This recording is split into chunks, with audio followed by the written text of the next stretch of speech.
Breaking news out of Florida done. A former South Florida attorney and a stock promoter have been charged in connection with a $1 million pump and dump securities fraud scheme involving the shares of Valentine Beauty, Inc. VLBI. Ariana Fajardo Orshan, U.S. Attorney for the Southern District of Florida, and Robert F. Lasky, Special Agent in charge of the FBI's Miami Field Office, made the announcement. Mark E. Fisher, 53, of Boca Raton, Florida, and Joseph F. Capuozzo, 57, of Davie, Florida, were charged by a criminal information with one count of conspiracy to commit securities fraud, in violation of Title 18, United States Code, Section 371 Case No. 18-120823 CR KMW. Each defendant faces a maximum statutory sentence of up to 5 years in prison and a fine up to $250,000 or double the gross proceeds of the offense. Previously, Eddie Ubaldo Marin, 56, of Fort Lauderdale, Florida, and Shane R. Speardowis, 27, formerly of Boca Raton, were charged with securities fraud offenses in connection with the same VLBI scheme.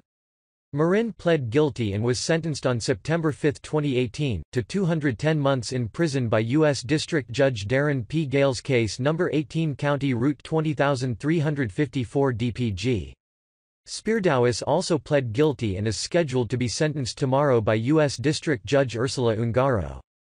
According to court documents, including allegations contained in the criminal information, VLBI was a beauty products supply company with operations in Sunrise, Florida, that marketed its products on television infomercials and elsewhere.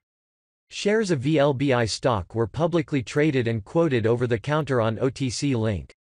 In approximately November 2013, Marin and other accomplices arranged to secretly obtain a controlling interest in VLBI stock by issuing shares to certain third parties, including Green Tree Capital, Inc., a company controlled by Marin and Capuozzo, based in Ft. Lauderdale, Florida. Fisher, formerly a practicing law licensed to practice in Florida and New York, was a securities lawyer based in Boca Raton who allegedly became involved with the manipulation of VLBI shares at the invitation of Marin. Fisher allegedly executed various false and fraudulent documents to facilitate the scheme, including certain legal opinion letters that falsely indicated that shares controlled by Marin and other conspirators were not in fact owned or controlled by affiliates of the companies. Such letters allowed shares of VLBI to be falsely classified as free trading and thus sold to the public, when in relatio that were restricted. In March and April 2014, Marin, Fisher, Capuozzo, Speardowis, and other conspirators arranged to transfer a substantial number of shares into brokerage accounts in the name of fictitious entities, but in reality controlled by the conspirators. In addition, according to court documents, Fisher, Capuozzo and other conspirators knew that Marin was a convicted felon and attempted to conceal his role in the scheme by keeping his name off of corporate documents. To facilitate the concealment of Marin's role, Capuozzo became the listed owner of an entity that held Marin's VLBI shares and traded the shares at the direction of Marin. Capuozzo also served as the nominee chief executive officer of VLBI, while acting at the direction of Marin and the conspirators. Thereafter, beginning in approximately May 2014 and continuing through in or around September 2014, Marin, Fisher, Capuozzo, Speardowis, and others arranged for VLBI to issue rosy press releases, while also using internet marketing and penny stock newsletters to tout VLBI stock. These efforts were intended to artificially increase the trading volume and price of VLBI shares, so that Marin, Fisher, Capuozzo, Speardowis and their co-conspirators could secretly sell shares at a profit. During the conspiracy period, the conspirators sold approximately $1 million worth of VLBI shares to the investing public. In approximately June 2014, Marin began a term of federal imprisonment due to a different federal offense, and was ultimately incarcerated at FCI Miami. While Marin was at FCI Miami, Fisher, Capuozzo, Speardowis, and others continued the stock manipulation scheme, while keeping a larger portion of the trading profits for themselves.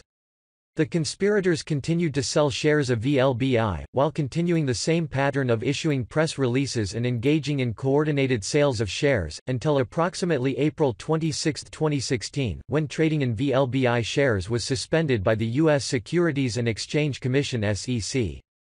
Today, a parallel civil enforcement action was filed by the SEC in the Southern District of Florida against Fisher and Capuozzo in connection with the VLBI pump and dump manipulation scheme.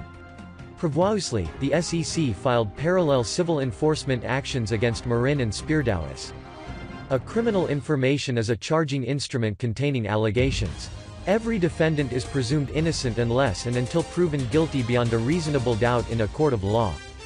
U.S. Attorney Fajardo Orshan commended the investigative efforts of the FBI's Miami field office. She also thanked the SEC's Miami regional office for their assistance.